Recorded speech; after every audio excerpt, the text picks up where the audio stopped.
Detective. After this, I'm gone. No big surprise. What makes a villain truly unforgettable? It's not just about being evil, it's about being compelling. A great antagonist forces us to think, question, and sometimes even root for them.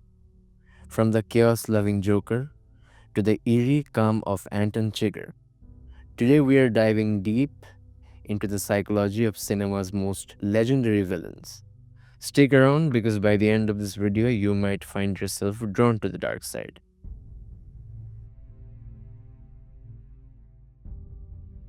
Friendo.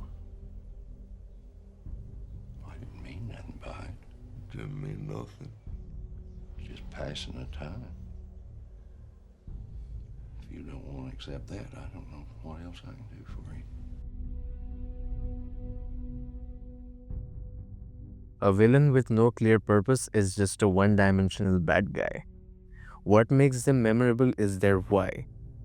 Take the Joker in The Dark Knight, for example. He doesn't want money or power. He wants chaos. He wants to prove that morality is a fragile illusion. That's terrifying because deep down, we know he might be right. Now contrast that with Anton Chigurh from No Country for Old Men. He isn't just a hitman. He's a force of nature. His moral compass, a coin toss. Fate decides who lives and who dies. And the worst part, he genuinely believes in it. That conviction makes him one of the most chilling villains ever put on screen. Call it. Call it, yes. For what? Just call it. The best villains aren't just monsters. They're people. And sometimes we see a little too much of ourselves in them. Michael Corleone's journey in The Godfather isn't about a villain rising. It's about a good man falling. He doesn't start as a crime boss, but every choice he makes pulls him deeper into the darkness. And the scariest part, we understand why he does it. Then there's Travis Bickle in Taxi Driver. He's not a villain in the traditional sense, but his descent into paranoia and violence is unsettling because it feels real. He's lonely, disillusioned, and desperate for purpose, traits that make him uncomfortably relatable. Monsieur Lapéry, are you aware of the nickname the people of France have given me? I have no interest in such things. A great villain doesn't scare us. They captivate us. Take Hans Landa from Inglourious Basterds, for example. He's not just a ruthless Nazi officer. He's charming, intelligent, and terrifyingly unpredictable. His ability to control a room with nothing but words makes him one of Tarantino's greatest creations. Then there's the Joker. Heath Ledger's performance was so magnetic that even when he's committing atrocities, we can't look away.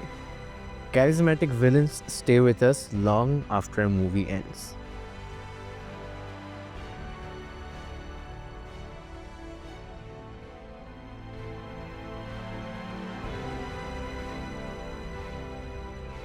A hero is only as strong as their villain. John Doe in Seven doesn't just commit crimes. He designs his murders as a message. And the worst part, he wins.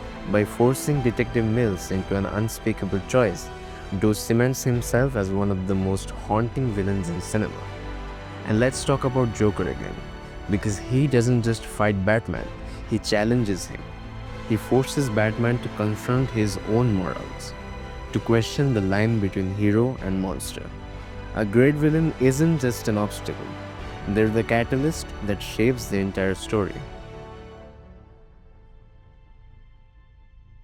So what makes a villain truly iconic? It's not just their cruelty or their power, it's their depth, their relatability, their ability to haunt us long after the movie ends.